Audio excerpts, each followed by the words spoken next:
Welcome to lecture number 11 of my series on vector calculus.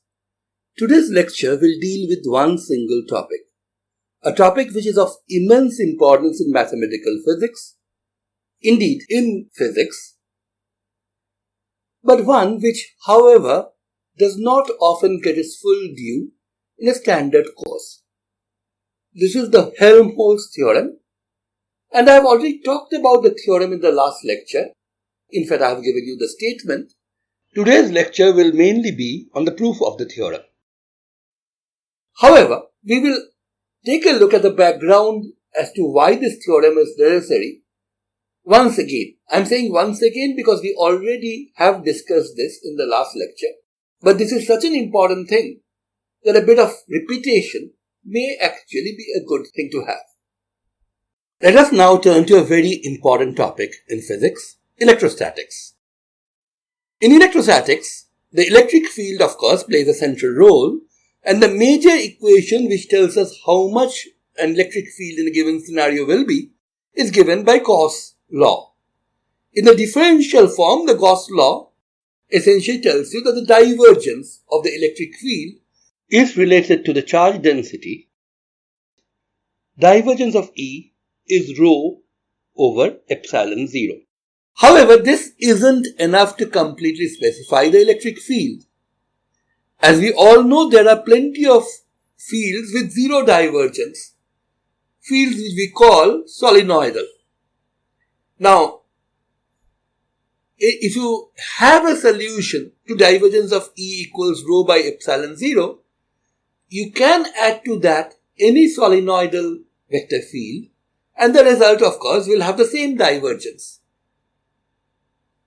And therefore, at least this much is clear, just the divergence of the electric field which Gauss's law gives us is not enough to completely specify what the electric field is. However, electrostatics does have another result which will go a long way towards fixing the value of the electric field, and that is the fact that the electrostatic field leads to a conservative force and hence its curl is zero. So for the electrostatic field, we know both the divergence and the curl. Now, is that enough to specify electric field completely? We will answer this soon, but let's look at a related field first, magnetostatics. In magnetostatics, we have Ampere's law as the fundamental law, which in its differential form gives us the curl of the magnetic field B. Curl of B is mu naught, a constant, times J, the current density. So in Ampere's law, the curl of the magnetic field is completely specified. However, as you must have guessed, this alone cannot specify B because there are plenty of vector fields with zero curl. Indeed, all electrostatic fields have zero curl. So if you do have a solution to curl of B equals mu 0 J, add to that any such vector field with zero curl, fields which we call irrotational, and you are still going to have a new vector field which has the same curl as the original B.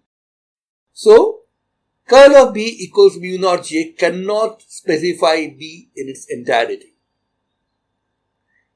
However, here too we have a saving grace. We have the so-called Gauss law of magnetostatics, which tells us that the divergence of B is zero. This essentially tells us that there are no magnetic monopoles. We are not going to talk about magnetic monopoles here because that's not really our topic. But notice that in magnetostatics, both the curl and the divergence of the magnetic field are specified. The curl from the Ampere's law and the divergence from the so-called Gauss law in magnetostatics. So, this brings us to this very important question. In both electrostatics and magnetostatics, the divergence and curl of the basic field, the electric field for electrostatics and the magnetic one for magnetostatics, are completely specified. But is specifying both divergence and curl of a vector field enough to fully determine it? And the answer to that is something which most textbooks don't really stress too much. Sometimes you are given the impression that divergence alone cannot do it, but the moment you are given the curl, everything is fine. At least electrostatics will tell you what E is because both divergence and curl are given. And a similar stance is often taken with magnetostatics. However, there are vector fields which are both solenoidal and irrotational. That is, there are vector fields which you can add to whatever result you have found that will not change the divergence or the curl of the result. And hence, these new vector fields which you get by adding solenoidal and irrotational vector fields to an answer which you already have should also be equally good if only the divergence and the curl were all you knew about a vector field. So let us take a few examples to see whether this is correct. Our first example will be a rather trivial one. Let's say you have a constant vector field. A field with magnitude small k in the direction of k hat, that is, in the z direction. It is obvious that this field has zero divergence and zero curl. After all, both divergence and curl are differential operators, and when they act on a vector field which is uniform, they must both give you zero. So it is obvious that you can add a constant vector field to any solution to the problem of figuring out a vector field from its divergence and curl and still get an equally good solution. But this is rather trivial. If this were all that was to it, then we can still say that the solution to this problem is essentially unique. It's not unique only up to a constant vector field. But as we will soon see, that is not really the case. There are more non-trivial examples of vector fields with zero divergence and zero curl. Our next example is slightly more non-trivial. This is a vector field f which has an x component of yz, a y component of zx, and a z component of xy. It is rather obvious that its divergence is zero. After all, to get the divergence, you have to take the x partial derivative of the x component, a partial derivative with respect to y of the y component, and one with respect to z of the z component, and add the results together. Since here the x component is independent of x and so on, it's obvious that each of the three partial derivatives which build up divergence of f is zero. It is slightly more non-trivial to figure out the curl. That too is not too difficult. You just use a standard formula for the curl. Here I have written that in the form of a determinant, and you see that the x component will be given by del y of xy minus del z of zx. And of course, there are other two components which we also should work out. But it is easy to see that del y of xy is simply x, whereas del z of zx is also x, and the two cancel each other out. And it's rather simple to see that the other two components would also vanish similarly. Therefore, curl of f is also zero. So here we have a non-constant vector field which has zero divergence and zero curl. So this makes our life a lot more difficult as far as figuring out a vector field from its divergence and curl are concerned. If you are still not convinced, let's take a look at a third example, which is perhaps even more non-trivial because it involves a bit more complicated functions. F vector is sin x cosine hyperbolic y I hat minus cos x sin hyperbolic y j hat. Well, the divergence of f, you have to do a del x of this and del y of this and add the results together. And del x of sin x cosine hyperbolic y is simply cos x cosine hyperbolic y. And del y of minus cos x sin hyperbolic y is also cos x cosine hyperbolic y, but with a minus sign. So the two cancel each other out and you end up with 0. The curl of the vector field is also 0. That's pretty easy to figure out. In this case, the only component that will have a chance of surviving is the z component. That's something we have already discussed before. If you have a planar vector field whose components depend only on the coordinates in that plane, the curl, if it is there, has to be normal to that plane. The other two components, the x and the y components, are zero trivially in this case. But the z component is also zero, as you can easily see from pretty straightforward calculation which I have shown you on the screen right now. So once again, you have a vector field with zero divergence and zero curl, and this one is pretty non-trivial. So the idea of a unique solution for a vector field given its divergence and curl seems to be dead in the water. The existence of irrotational as well as solenoidal vector fields seems to say that you can never have a unique solution to this problem, even if you did have one. However, there is a ray of hope, and the ray of hope comes from this. The only vector field for which the divergence and curl both vanish and which vanishes at infinity is the zero vector field. The proof of this follows from the uniqueness theorem, which we have already talked about in the last lecture, and we are going to discuss this again. As a result, we have the following. If in addition to specifying the divergence and the curl, we also insist on the field vanishing at infinity, the field, if it exists, should be unique. But this raises a question. How do we know whether such a field at all exists? Given a divergence and the curl of a vector field, can we always figure out what the vector field is? The answer to all of this is in the Helmholtz theorem.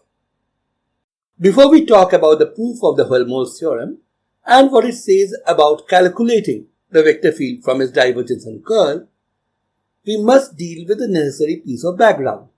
This is something we have already discussed in the last lecture in some detail, so I will briefly remind you of what we talked about there. This is the uniqueness theorem, which states that if either the value phi or normal derivative del phi del n of a scalar field phi is specified on a closed surface sigma, which encloses a volume tau, and if phi satisfies the Poisson equation Laplacian phi equals minus f in tau, where f is a fully specified function which is known everywhere in tau, then phi is unique. There is a small caveat, which is why I have said or essentially unique. Phi is unique if the boundary condition is that its value is specified on the boundary. If del phi del n is specified on the boundary, then it can be unique up to a constant. That is, two solutions of Laplacian phi equals minus f on tau, which have the same del phi del n on the boundary, must at most differ by a constant. Now, one important consequence is the result that we spoke about a while ago as a ray of hope in this whole issue of figuring out a vector field from its divergence and curl. This is a consequence of the uniqueness theorem. If divergence and curl of the vector field f both vanish in a region tau, then the following happens. Since the curl of f is 0 in tau, we can write f as the gradient of a scalar field psi. And since divergence of f now becomes divergence of the gradient of psi, therefore Laplacian of psi must vanish everywhere in tau. In other words, psi must satisfy the Poisson equation, or rather a special case of the Poisson equation where the inhomogeneous term on the right hand side, f, is identically 0. This equation, as we have already discussed before, has a special name. This is called the Laplace equation. This is a special case of the Poisson equation, and whatever works for the Poisson also works here. Now, if in addition to all of this, f were to vanish on the boundary sigma of tau, then the following would happen. del psi del n, which by definition is the normal component of the gradient of psi, grad psi dot n hat, is of course equal to f vector dot n hat, and this must vanish on sigma, the boundary of tau. Now we can invoke the uniqueness theorem, which, as we have just said, also works for the Laplace equation. Because del psi del n is specified on the boundary, indeed it is specified as being 0, then this tells us that the only possible solution to psi here is 0, which satisfies both Laplacian psi equals 0 and the boundary condition del psi del n equals 0. But that's not really the only solution. The solution is unique, remember, now only up to a constant. So this tells us that psi, if it is not 0, can at best be a constant on tau. But even if psi is a constant on tau, its gradient f must vanish. So we end up with this very important consequence. If divergence of f and curl of f both vanish in a region, if the value of f on the boundary of that region is given as 0, then f has to be identically 0 everywhere inside. We actually used a special case of this, where the region that we were talking about was all of space. So we demanded that the vector field vanishes at infinity, and that is enough to ensure that if it has 0 divergence and 0 curl everywhere, and it vanishes at infinity, it must be identically 0. Now, the proof of the uniqueness theorem that we talked about in the last lecture gave us an important corollary. It told us that the unique solution to Laplacian of phi equals minus f of r, where phi of r, the solution, vanishes at infinity, is given by this integral. Phi of r equals 1 over 4 pi, integral over all space of f of r vector by mod of r minus r prime d cube r prime. Since phi of r is specified to vanish at infinity, this solution is unique according to the uniqueness theorem. But there is one thing that we have to bear in mind here. This tells us what the solution is uniquely as long as the integral above actually exists. That is, this integral, which is an integral done over all space, where the magnitude of r prime goes from 0 all the way to infinity, has to converge. Now this is guaranteed if f of r, the function, falls off sufficiently fast. Merely vanishing at infinity is not enough. As we discussed in the last class, if you look at shells very far away from the origin, shells of radius between r prime and r prime plus dr prime, the volume of such a shell will be 4 pi r prime square dr prime. The denominator, mod of r minus r prime at r prime very, very large, will be nearly r prime. So we essentially have a factor of r prime coming from the d cube r prime by mod of r minus r prime. If f of r prime fell off, but only as fast as 1 by r prime square, then the shells very far away will essentially contribute a term dr prime by r prime. As we know, integrating this to infinity will actually give us a divergent result. The integral of dx by x, remember, is log x, which diverges as x goes to infinity. So even falling off as 1 by r square is not enough. F of r prime will have to fall off faster than 1 by r prime square. And that will guarantee that the integral above exists. And if it exists, it gives you the unique solution to Laplacian of phi equals minus f of r. Let us now use this and try to prove Helmholtz theorem. Let me now remind you of the statement of the Helmholtz theorem that we have already mentioned in the last lecture. If the divergence d of r and curl c of r of a vector field f of r are specified, and if they both go to 0 faster than 1 by r square as r goes to infinity, and if f of r itself goes to 0 as r goes to infinity, then f of r is unique. And the theorem not only tells you that it is unique, the theorem also tells you what the expressions are. f of r turns out to be negative of the gradient of this integral involving the divergence d of r plus curl of this vector field, which involves c of r, the curl of f. Notice that the first term involves a negative gradient of a scalar field. As a result, this term has zero curl and hence is irrotational. And the second term involves the curl of another vector field and therefore it has zero divergence and is solenoidal. So an immediate consequence of Helmholtz theorem would be that every vector field which vanishes sufficiently fast at infinity can be decomposed into a irrotational part and a solenoidal part in a unique manner.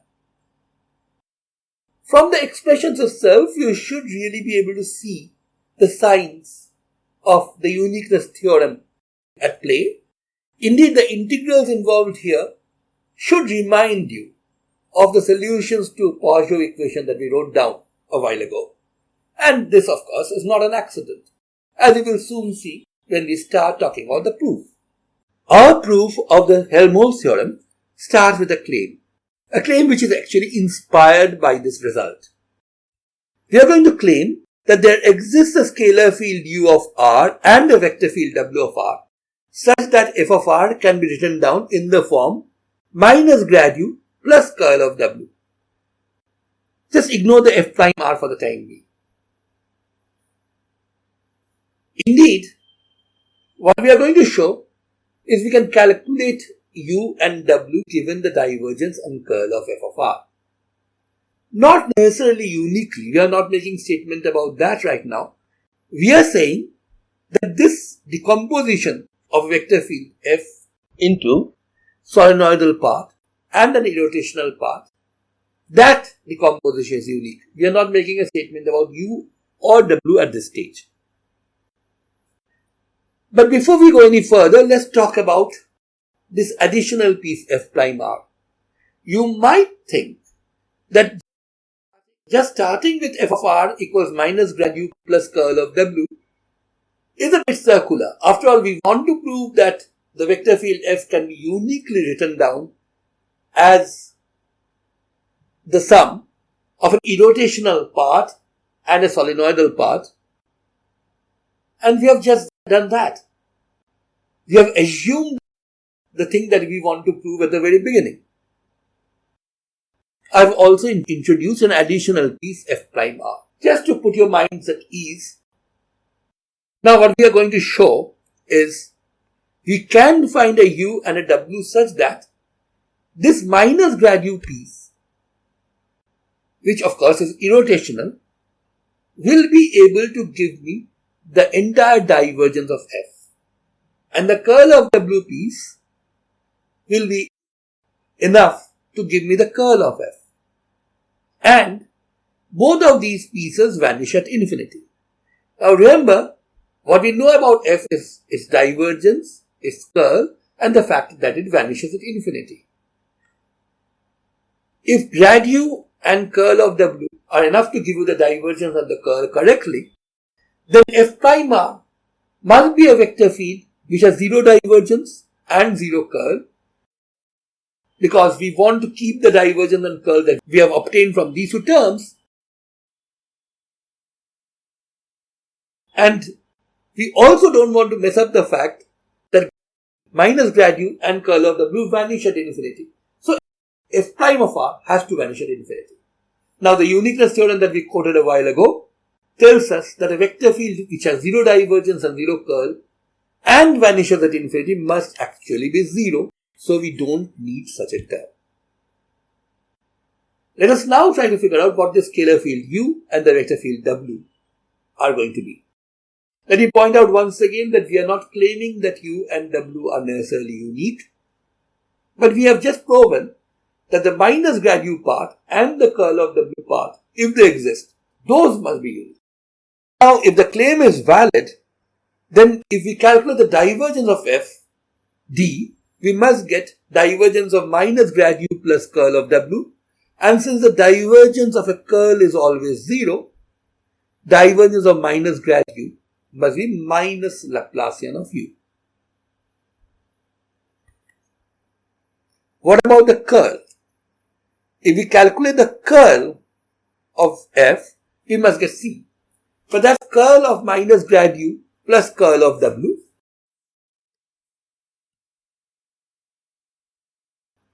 And again, because gradient of a curl vanishes, this is the same as curl of w. And from the vector identities that we have already derived before, this particular equation can be written down in the form grad div w minus Laplacian w is c. So we have two equations to solve for u and w. Laplacian of u is minus d, which is of course a Poisson equation, and a slightly more complicated equation for w, which tells you that Laplacian of w minus grad div w is minus vector c. Now, before we proceed any further, let me point out one thing. Here we are assuming that the vector field c that has been given is definitely a curl. That is, it has zero divergence.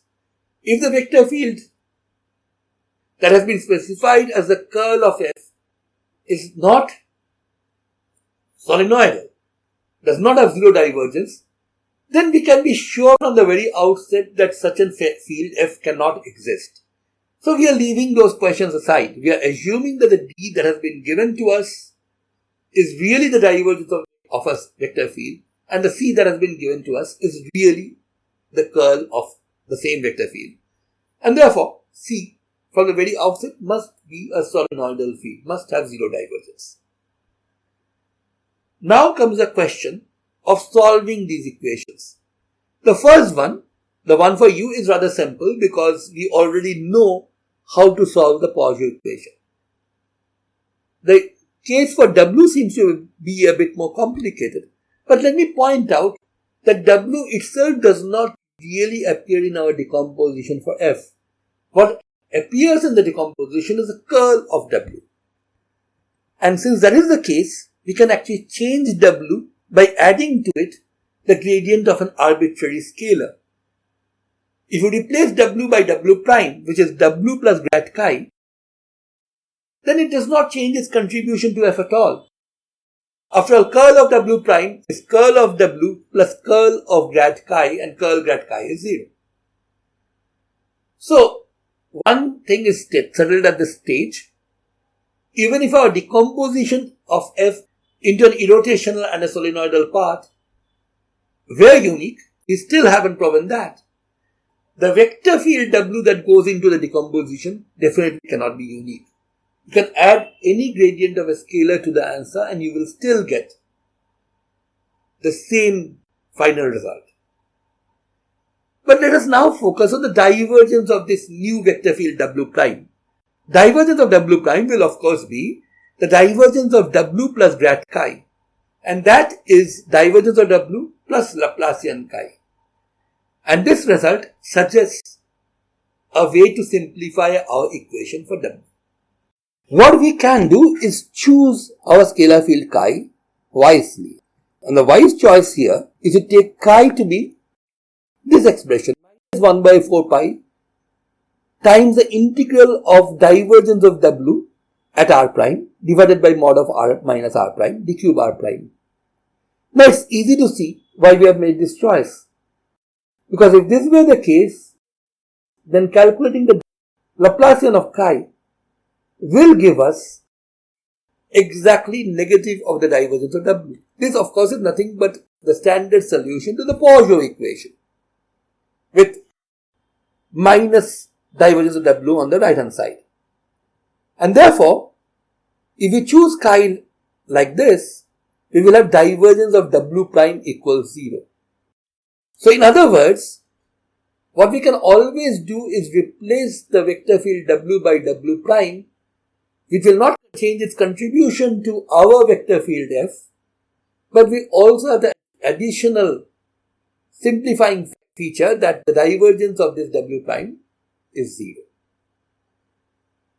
Since we are going to use w prime in the future and not use w, we are just simply going to call W prime W. You are renaming that. And now what we have is Laplacian of W minus gradient of divergence of W, which was minus C, simply becomes Laplacian of W equals minus C of R, that is the specified curl of f of R.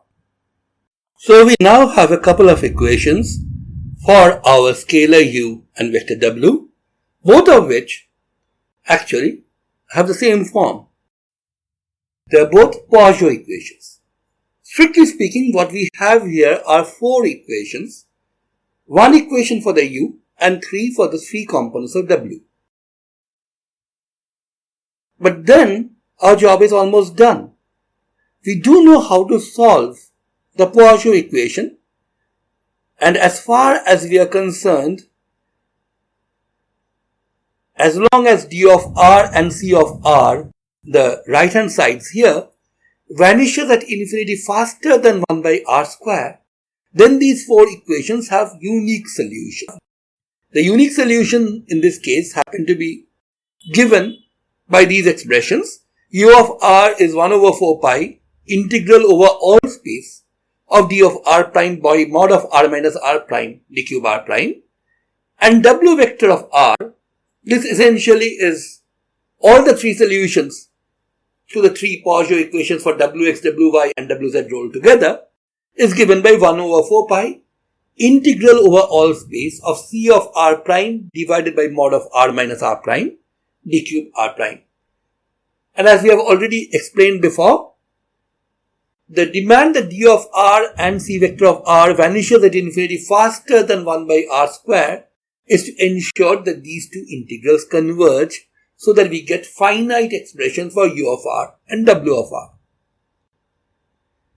Putting them together, we end up with our expression for f of r minus gradient of this integral, where instead of the d of r at r prime, I have written down divergence of f at r prime, and instead of the curl c, I have written curl of f at r prime. So we can see that given the divergence and curl of this vector field f, we can figure out what the vector field f is. Of course, note that all we have proven at this stage is that we have found a vector whose divergence is the correct divergence, d of r, and whose curl is the correct curl, c of r. Can there be any other vector field? The answer is no, and in fact we have already argued why. Any additional piece which you could have added to this would have to have 0 divergence and 0 curl and would have to vanish at infinity. Such a field must vanish according to the uniqueness theorem, and thus the solution that we have right now is the unique solution to the problem.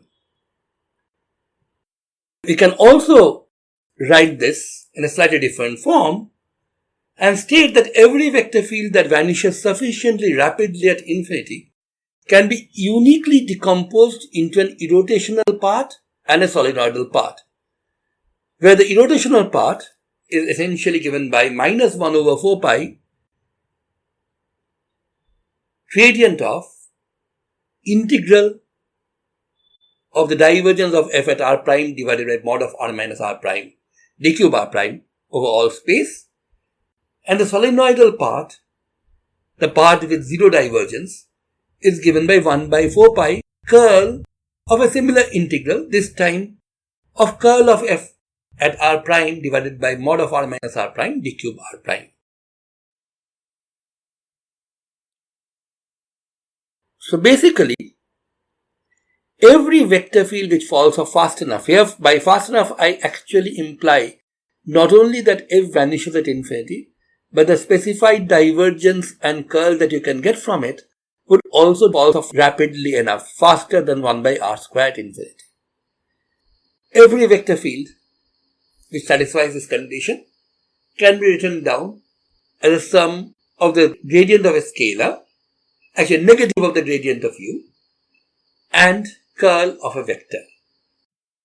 Now our theorem tells us that this decomposition of f into an irrotational part and a solenoidal part is unique.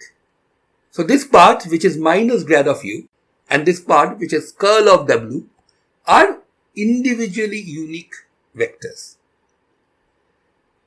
U and W are called potentials in this context, scalar potential and vector potential respectively. The question that we are now going to address is, how unique are the potentials? Let me stress once again that gradient of U, being the negative of the irrotational part of F, and curl of W, the solenoidal part of F, are both unique vectors. But are U and W, the potentials, themselves unique? The answer to this question can be easily obtained from what we have already discussed. U, whose gradient is fixed, has to be unique up to a constant. And if in addition to this you demand that U vanishes at infinity, then U has to be unique. And in that case, U has to be nothing but the scalar that you can see in this expression, if you leave out the grad operation, minus 1 over 4 pi, integral over all space of divergence of f at r prime by mod of r minus r prime, d cube r prime. This is the unique value of U, the scalar potential, which will vanish at infinity. W is slightly more complicated. Given the fact that curl of W is unique, we can easily figure out that you can add to W the gradient of any scalar and you will still get the same curl of W. This is called a gauge transformation. So W is actually unique up to a gauge transformation. Given any W, you can add a gradient of a smooth scalar to it. Now, in addition to this, if you also make something called a gauge choice. Now, this nomenclature, gauge transformation and gauge choice, comes from different branches of physics, and we don't really want to go into the history of this terminology right now. As I was saying, if you make the gauge choice that divergence of W is 0 and demand that W vanishes at infinity, then this is the unique solution. And then W is nothing but the vector field which you see here if you leave out the curl operation. That is 1 over 4 pi, integral over all space of curl of f at r prime divided by mod of r minus r prime d cube r prime.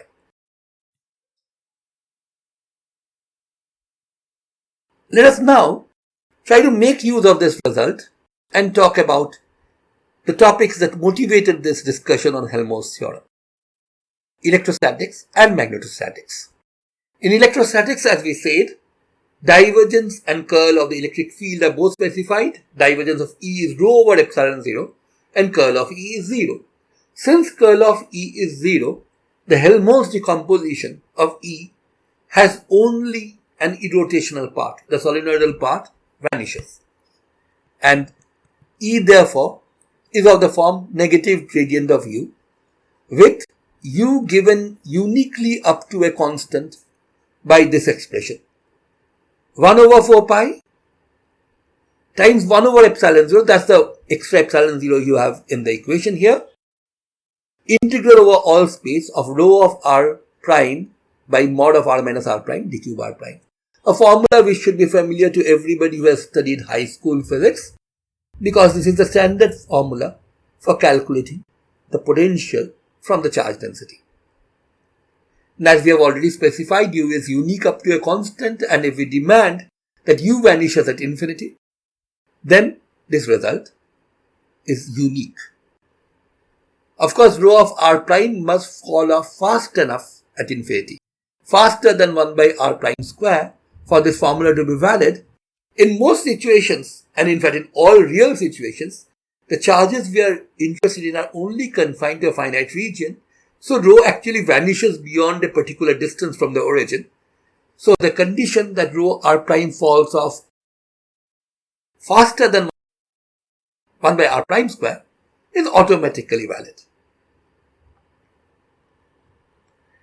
In magnetostatics, on the other hand, you have curl of B given by mu naught J, divergence of B is 0. Since divergence is 0, here the irrotational part vanishes and you only have the solenoidal part. So B must be given by curl of a vector field W. According to standard usage, we don't call this vector field W, we denote it by A. And that is the so-called vector potential in magnetostatics. And according to Helmholtz theorem, B is curl of A, where A is given again by a very similar and by now familiar expression, 1 over 4 pi integral over all space of mu naught j of r prime by mod of r minus r prime d cube r prime. Here, mu naught being a constant, I have pulled it out of the integral and written it in this standard form. Of course, the vector potential is not unique at all. It can be changed by adding the gradient of a smooth scalar to it. But if in addition to demanding that B, the vector field which comes from taking the curl of A, has a specified curl of mu 0 j, you also demand that divergence of A is 0 and A vanishes at infinity, then this A, the expression that we have written down, this particular integral, must be unique. Of course, you can relax this and then you have what is called gauge freedom. You can change A to A plus grad chi and this will not affect B. Now these results are modified somewhat when you move from electrostatics and magnetostatics to electrodynamics, a situation where the vector fields can also change with time. But even there, the basic results follow rather nicely from Helmholtz theorem. So I'm sure by now you're convinced that Helmholtz theorem really is a very important result in vector calculus, and it definitely deserves more space and discussion than is usually given to it in a standard course.